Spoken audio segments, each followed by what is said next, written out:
क्या आप ऐसे डाइट की तलाश में हैं जिससे आपको ढेर सारा प्रोटीन मिले, आयरन मिले, मैग्नीशियम मिले, पोटासियम मिले, फास्फोरस मिले, थायामीन मिले, नियासिन मिले, विटामिन B12 मिले, फाइबर मिले?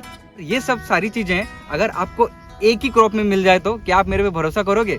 नहीं ना, मैं भी भरोसा नहीं कर रहा था, लेकिन मैं सच कह रहा हूँ, ये एक क्रॉप से ही आपको मिल सकता है और वो क्रॉप है पर्ल मिलेट, जिसको हम हिंदी में बाजरा भी कहते हैं।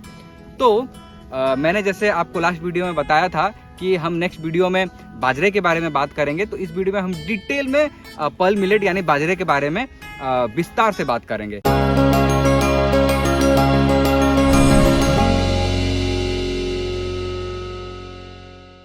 नमस्कारम, जोहार, जय जगन्नाथ। मैं हूं अमूल्य किसान साथी में आपका फिर से स्वागत करता हूं। आशा करता हूं कि आप स्वस्थ हैं और सुरक्षित हैं।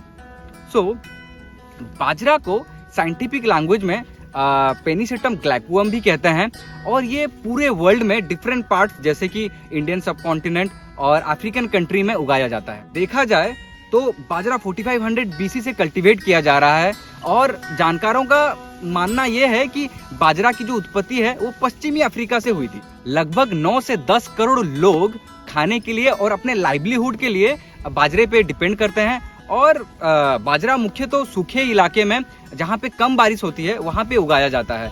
इसका खासियत यह है कि बाजरा कम उर्वरता यानी किसी टाइप के सॉइल में भी हो जाता है और ये हाई टेम्परेचर को भी मतलब रेजिस्ट कर सकता है। भारत में देखा जाए तो राजस्थान बाजरा का सबसे बड़ा उत्पादक है, लेकिन अभी दूसरे राज्य इसमें दिलचस्पी दिखा रहे हैं, जैसे आपका महाराष्ट्र, गुजरात, यूपी और ओडिशा भी अभी बहुत अच्छा काम कर रहा है बाजरे की खेती में। बाजरे से बनने वाली फूड प्रोडक्ट्स के बारे में बात करें तो बाजरे से हम काफी सारी चीजें बना सकते हैं, जैसे उपमा, रोटी, पकोड़े, हलवा, खिचड़ी, रस्क, बाजरा बेसन के लड्डू, पोंगल, डोसा, खाकरा और भी बहुत सारी चीजें। बोलते बोलते तो मेरे मुंह से पानी भी आ गया। और भी काफी सारी चीजें बाजरे से हो सकती हैं। अगर आपको पता है तो प्लीज आप कमेंट बॉक्स में हमें बताएं और अगर आप मेरे एड्रेस पे भेज दोगे तो I will be happy, more than happy. अगर बाजरे प्लांट की बात करें तो जो बाजरे पौधे का जो हाइट है लगभग 0.5 मीटर से लेके 4 मीटर तक होता है और इसका जो बाजरे का जो कलर रहता है वो व्हाइट कलर का भी रहता है,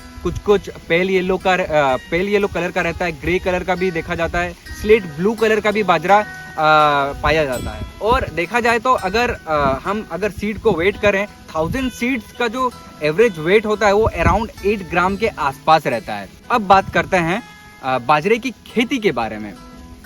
बाजरे की जो बुआई है वो खरीफ में जून से लेकर जुलाई तक की जाती है और रबी में नवंबर से लेकर फरवरी तक और गर्मी में मार्च से जून में बुआई करने का प्रचलन अभी खूब तेजी से बढ़ रहा है। और जब हम बीज को लगाते हैं और जैसे कि आप सभी को पता है हम नेचुरल फार्मिंग करते हैं और नेचुरल फार्मिंग में हम हमेशा देसी बीजों को ज़्यादा प्राथमिकता देते हैं, तो आप भी देसी बीजों का प्रयोग करें। और ऐसे में बुआई की जो दूरी लाइन से लाइन में 30 सेंटीमीटर और पौधे से पौधे की जो दूरी है वो 15 सेंटीमीटर उपयुक्त माना जाता है। बीजों को बुआई के समय आप लगभग 5 से 7 क्विंटल तक घन जीवामृत मिट्टी में मिला सकते हैं। अगर बीज बुआई की बात किया जाए तो बीजों को 2 से 3 सेंटीमीटर गहराई में बोना चाहिए।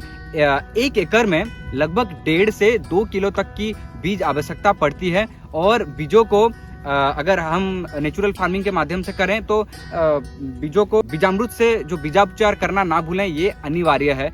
और आप बाजरे का सैंपलिंग करके उसको आप फील्ड में ट्रांसप्लांट भी कर सकते हो, उससे काफ़ी अच्छा रिजल्ट देखने को मिलता है, उत्पादन भी बढ़ता है और जो खरपतवार है वो भी कम देखने को मिलता है। और बाजरे की खेती में खरपतवार के नियंत्रण का अगर बात करें तो कोशिश करें कि 2 बार हाथ से निराई गुड़ाई करके खरपतवार का नियंत्रण करें।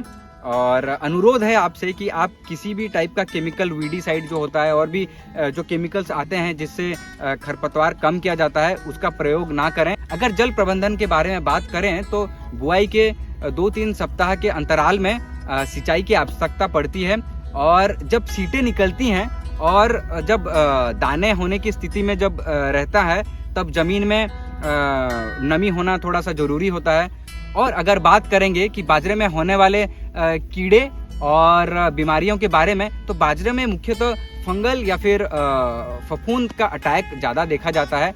अगर हम लगातार जीवामृत का प्रयोग करें अपनी मिट्टी में और जीवामृत का अगर स्प्रे करें तो हम काफ़ी हद तक इस चीज़ को कम कर सकते हैं। और बाकी जो कीटों और बीमारियों से बचने के लिए नेचुरल फार्मिंग का जो स्प्रे शेड्यूल है उसको अगर हम अच्छे तरीके से मेंटेन करें, हर एक वीक में अगर उसको स्प्रे करें, तो हम ये जो बाकी जो कीट और बीमारियों से भी काफ़ी हद तक बच सकते हैं, जो कि मतलब प्लांट को एक प्रोटेक्शन प्रोवाइड करता है।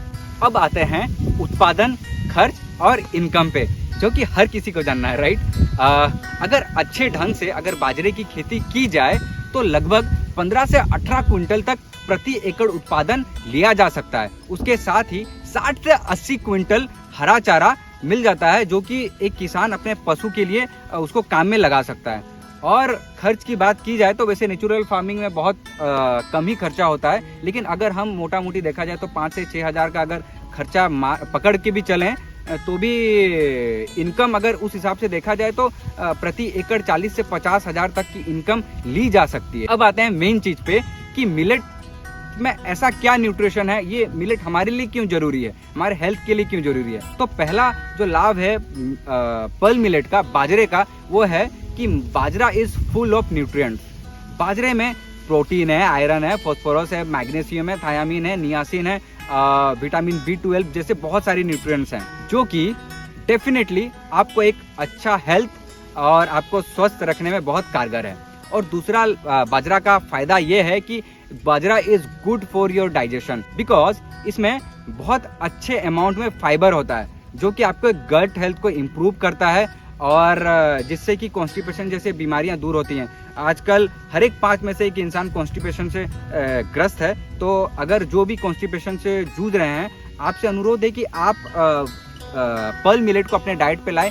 और तीसरा लाभ पर्ल मिलेट का ये है कि ये डायबिटीज़ पेशेंट के लिए भी बहुत अच्छा है, क्योंकि इसमें जो फाइबर होता है वो ब्लड में शुगर लेवल को कंट्रोल करता है और जो इंसुलिन का जो रेस्पॉन्स है उसको भी इम्प्रूव करता है। चौथा लाभ तो मिलेट का पर्ल मिलेट का ये है कि वो हार्ट के लिए भी बहुत अच्छा है, क्योंकि इसमें गुड अमाउंट ऑफ मैग्नीशियम होता है। हर 100 ग्राम बाजरे में देखा जाए तो लगभग 131 mg मैग्नीशियम मिलता है, जो कि बैड कोलेस्ट्रॉल को कम करता है और गुड कोलेस्ट्रॉल को इंक्रीज करता है और आपके हार्ट को स्वस्थ रखता है। और पांचवा हेल्थ बेनिफिट ये है कि बाजरा ब्लड प्रेशर को भी कंट्रोल करता है, क्योंकि इसमें गुड अमाउंट ऑफ पोटेशियम होता है, जो कि सोडियम के इफेक्ट को कम करके ब्लड प्रेशर को कंट्रोल करने में मदद करता है। और ऐसे बहुत सारे फायदे हैं बाजरे के, यानी पर्ल मिलेट के। आपको क्या लगता है कि मिलेट को ऐसे ही सुपर फूड थोड़ी ना कहा जाता है? तो इस तरीके से मिलेट ना केवल हमारे लिए अच्छा है, बल्कि होल इकोसिस्टम के लिए अच्छा है। स्टार्टिंग फ्रॉम सॉइल से लेके फार्मर से लेके कंज्यूमर से लेके एनवायरमेंट से लेके इकोनॉमी से लेके बायोडाइवर्सिटी, सबके लिए ये बहुत अच्छा है। इसीलिए हम आपसे अनुरोध करते हैं, आप प्लीज अपने डाइट पे मिलेट को ऐड करिए। जो डिफरेंट काइंड ऑफ मिलेट हैं उसके अलग अलग हेल्थ बेनिफिट हैं, तो आप जरूर अपने डाइट पे मिलेट को ऐड करिए। तो आशा करता हूं कि हमारे इस वीडियो से आपको नया कुछ सीखने को मिला होगा, नया कुछ जानने को मिला होगा। अगर आपको ये हमारे वीडियो से कुछ वैल्यू मिलता है तो प्लीज़ प्लीज़ प्लीज़ हमें सपोर्ट करें, हमारे यूट्यूब चैनल को सब्सक्राइब करें, फेसबुक, इंस्टा, एक्स पेज को लाइक करें, फॉलो करें और हमारे इस वीडियो को बहुत सारा प्यार दें। लाइक करें, कमेंट करें और हमारे वीडियोस को अपने फ्रेंड्स, रिलेटिव और अपने क्लोज वंस को जरूर शेयर करें। और अगले आने वाली वीडियो पे हम सोरगम मिलेट के बारे में हम लोग बात करेंगे। तब तक आप मिलेट खाइए, स्वस्थ रहिए, मस्त रहिए। नमस्कार, हम जुहार, जय जगन्नाथ।